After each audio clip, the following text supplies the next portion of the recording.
zitakuwa bayana siri. Ya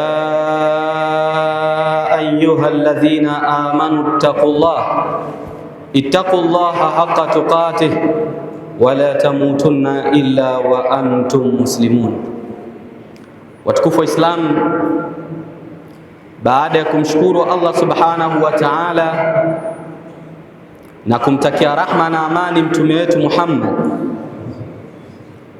sallallahu alayhi wasallam, kabla sijasema lolote katika hutuba yangu, napenda kuwahusia pamoja na kuihusia nafsi yangu juu ya kumcha Allah subhanahu wa ta'ala kama alivyoamrisha Mwenyezi Mungu na Bwana Mtume Muhammad sallallahu alaihi wasallam.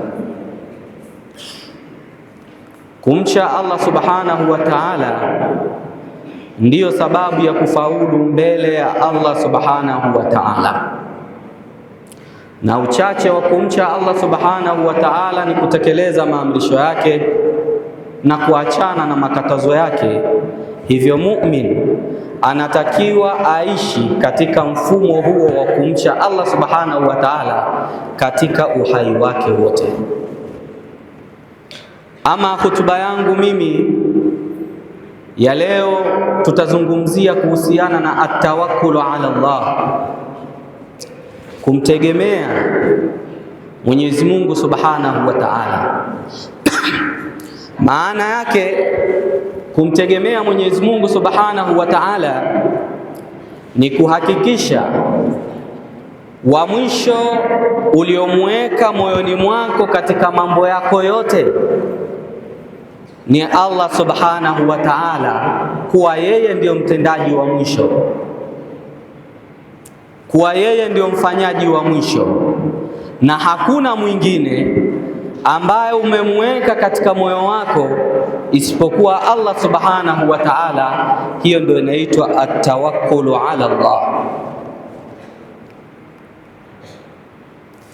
Kumtegemea Allah subhanahu wa ta'ala ni wajibu kwa kila mu'min, kwa sababu Mwenyezi Mungu alivyoiumba hii dunia ina furaha na ina huzuni. Ndani ya hii dunia kuna haki na kuna batili, imo ndani ya hii dunia. Ndani ya hii dunia kuna imani na kuna kufuru, imo ndani ya hii dunia. Na Mwenyezi Mungu subhanahu wa ta'ala alivyowaumba watu, kila uliomuona ana aina ya msukosuko wake. Uliyemuona ana utajiri, inawezekana ana msukosuko wa afya katika mwili wake. Uliyemuona ana mamlaka, inawezekana ana shida, watoto wake hawaeleweki. Uliyemuona huyu ni maskini, basi inawezekana kwa umaskini wake hapati chakula hata cha siku moja. Ili mradi kila unayemuona ana shida yake katika hii dunia. Kila unayemuona wa pembeni yako, unayemjua na usiyemjua, Mwenyezi Mungu alivyoiumba hii dunia, lazima kila mtu ana lake linalomshughulisha katika moyo wake. Sasa ili aweze kuishi katika hii dunia pamoja na maswaibu yote hayo, lazima awe na chombo cha kusafiria, asiweze kutetereka imani yake, asiweze kutetereka msimamo wake, ili asiweze kuja kutenda kufru, ili asiweze kuja kutenda shirku, ili asije akamuasi Allah subhanahu wa ta'ala katika yale masiba anayoyapata magumu. Lazima awe muumini ana atawakkulu ala Allah. Allah subhanahu wa ta'ala anasema katika Qur'an, surati Tauba, maswahaba pale walipozidiwa na wanafiki wakawa wanawasema vibaya juu ya mitihani wanayopata maswahaba, Mwenyezi Mungu akashusha aya akawaambia, qul, waambie ewe Muhammad, lan yusibana, halitotupata jambo lolote katika hii dunia, iwe ni jambo la mtihani, iwe ni jambo la maradhi, iwe ni jambo la kupotelewa na chochote, la kufiwa, la kukosa kazi, la kukosa ajira, la kukosa maisha, lolote, lan yusibana illa ma kataba Allahu lana, halitotupata jambo ila lile ambalo ameliandika Mwenyezi Mungu Subhanahu wa Ta'ala katika Lauhil Mahfuz. Huwa Maulana, Mwenyezi Mungu ndio mwenye kutunusuru sisi na kututawalia mambo yetu. Wa ala Allahi falyatawakkalul mu'minun, Mwenyezi Mungu anasema na kwake Mungu tu wategemee waumini wa hakika. Aya hii inaturejesha Waislamu kwamba ili tuiweze hii dunia, lazima nyoyo zetu tuzijenge kwamba wa mwisho wetu wa mambo yetu sio waganga, wa mwisho wa mambo yetu sio matajiri, wa mwisho wa mambo yetu sio mtu yoyote isipokuwa ni Allah Subhanahu wa Ta'ala. Huyo ndio wa mwisho katika mambo yako, umweke katika moyo wako. Wa ala Allahi falyatawakkalul mu'minun, mu'min amtegemea Allah Subhanahu wa Ta'ala hata pale asbab, idha dhaka anka sabab fadhhab ila musabbibil asbab. Sababu utakapoona umefanya juhudi, sababu ikagonga mwamba, umesoma shule vizuri, umefanya mitihani vizuri, umepata mtu wa kukutafutia ajira vizuri, lakini kafeli juu ya kukusaidia wewe, hili ujue ni Allah Subhanahu wa Ta'ala kaliandika, bali huyo mwanadamu hana uwezo wa kufanya lile ambalo Mwenyezi Mungu kalipanga. Umetafuta riziki kwa siku hukupata, lakini umefanya juhudi ya kutafuta kazi hukupata, au umefanya kazi lakini hukulipwa, mwisho unakutana na kadari ya Allah Subhanahu wa Ta'ala, ambaye ni katika nguzo za imani. Nguzo ya 6, an tu'mina bil qadar khairihi wa sharrihi min Allah Ta'ala. Muumini lazima awe na hiyo nguzo ya 6, kuamini qadari ya Allah Subhanahu wa Ta'ala. An tu'mina bil qadar, amini qadar. Qadari ni nini? Ni uwezo wa Mwenyezi Mungu wa tangu azali aliyokadiria. Mungu kakuumba mfupi, hauwezi ukawa mrefu, ni qadari ya Allah Subhanahu wa Ta'ala. Hauwezi ukamcheka mtu kwa sababu ni mfupi. Mtu kamkadiria Allah Subhanahu wa Ta'ala mrefu, huwezi ukamcheka mtu kwa sababu ni mrefu. Mtu kamkadiria Allah Subhanahu wa Ta'ala mweupe, huwezi ukamcheka kwa sababu yeye ni mweupe. Allah kamkadiria huyu hana viungo salama kama wewe, huwezi ukamcheka kwa ulemavu wake, kwa sababu Allah kakadiria. Hivyo hivyo aliyomkadiria Mwenyezi Mungu ni mtawala, hivyo Allah kamkadiria kuwa ni mtawala, kamfanya ni balozi, kamfanya ni diwani. Allah kakadiria, na Allah akikadiria anajua huyu mja wangu atawasaidia wanyonge.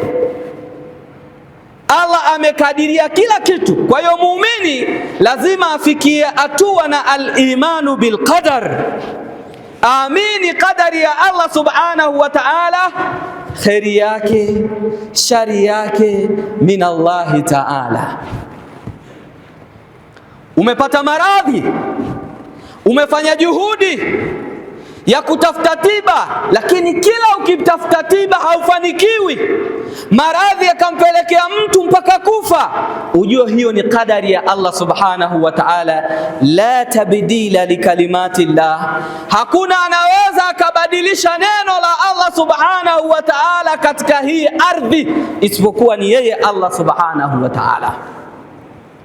Hivyo ndugu zanguni Waislamu, katika masiba makubwa na mitihani mikubwa iliyotupata katika umma na waumini wa sasa ni kukosa atawakkulu ala Allah na al-imanu bil qadar, kumtegemea Mwenyezi Mungu katika majambo yetu, kuamini kwamba hili ni jambo Mwenyezi Mungu kalikadiria. Mtu wamwambia bwana, mimi na mitihani hii, wamwambia bwana, Mwenyezi Mungu ataondosha, bwana, kila nikifanya dua haiondoki, nafanya juhudi, huu maskini mimi tu, ndo kadari ya Allah, Mungu kanikadiria mimi tu maskini.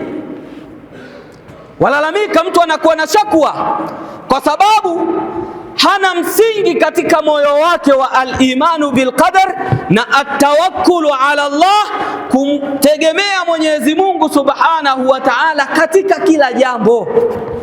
Lazima muumini awe anamtegemea Allah Subhanahu wa Ta'ala kwamba yeye ndiyo wa mwisho.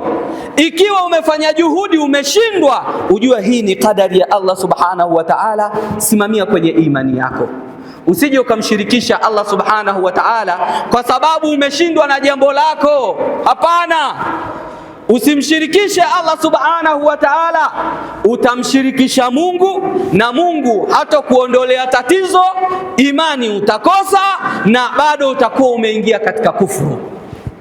Mu'min lazima awe na atawakkul ala Allah, na Mwenyezi Mungu amezungumza kwenye Qur'an, inna Allaha yuhibbul mutawakkilin, watu ambao wana kawaida ya kumtegemea Allah Subhanahu wa Ta'ala. Allah Subhanahu wa Ta'ala anawapenda Mwenyezi Mungu Subhanahu wa Ta'ala. Maradhi ya hasadi yanapatikana kwa sababu hauridhii na mipango ya Allah Subhanahu wa Ta'ala. Mtu anatamani neema ya Mwenyezi Mungu aliyompa mja wake iondoke. Kwa sababu gani? Ya hasadi. Chuki baina yetu kwa sababu gani? Hujaridhika tu na hali yako, hujakubali kumtegemea Mungu kwamba Mwenyezi Mungu atafwid, haujakubali kuachilia mambo kwa Mwenyezi Mungu Subhanahu wa Ta'ala kwamba yeye ndio aliyoyafanya. Watoto wenzangu kwa nini wanafaulu, wangu kwa nini wanafeli? Unafanya juhudi, ukifanya juhudi ikafikia hatua juhudi zimegonga mwamba, ni Allah Subhanahu wa Ta'ala amekadiria jambo. Wama tashauna illa an yasha Allah. Muumini anatakiwa na imani hiyo kwamba hautaki jambo isipokuwa lile alilolitaka Allah Subhanahu wa Ta'ala. Mwenyezi Mungu, Mtume Muhammad sallallahu alaihi wasallam anasema katika hadithi aliyozungumza ndefu, ihfadhillah yahfadhuk, kwamba muhifadhi Mwenyezi Mungu atakuhifadhi, muhifadhi Mwenyezi Mungu utamkuta mbele zako. Wa idha sa'alta fas'alillah, na pindi ukiomba usiombe yoyote isipokuwa muombe Allah Subhanahu wa Ta'ala. Ukitaka msaada mtake msaada Mwenyezi Mungu Subhanahu wa Ta'ala. Mwisho wa maneno ya Mtume Muhammad sallallahu alaihi wasallam anakuambia, wa'alam, ujue kwamba law ijtama'atil umma ala an yanfa'uka bi shay'in la yanfa'uka illa bi shay'in kad kataba Allahu lak. Tambua, ikiwa umma wote kuanzia wa Adamu mpaka wa mwisho wa ummati Muhammad sallallahu alaihi wasallam wakusanyika juu ya kukunufaisha wewe mtu mmoja, Mtume anasema hadithi yake, hadithi sahihi, watu hao wamekusanyika juu ya kukunufaisha wewe mtu mmoja kuanzia Adamu mpaka leo, hawatokunufaisha ila lile jambo alilolikadiria Allah Subhanahu wa Ta'ala. Hii ni imani ya mu'min. Na lau umma wote wanakusanyika juu ya kukutakia madhara wewe kuanzia Adam mpaka mwisho wa ummati Muhammad sallallahu alaihi wasallam, juu ya kukutakia madhara juu ya jambo lolote, hawatokudhuru ila lile Mungu alilolikadiria. Vipi muumini utatereke imani yako? Watukufu wa Islamu, tujitahidini pale tulipoteleza katika kuto kumtegemea Allah Subhanahu wa Ta'ala, tumuombe msamaha Allah Subhanahu wa Ta'ala atusamehe, kwa sababu yapo maeneo tuliyoyumba kwa sababu ya kuto kuweka katika nyoyo zetu atawakkul ala Allah. Aqulu qawli hadha wa astaghfirullah alazim li wa lakum fastaghfiruhu innahu wal ghafurur rahim wa huwal barrul karim.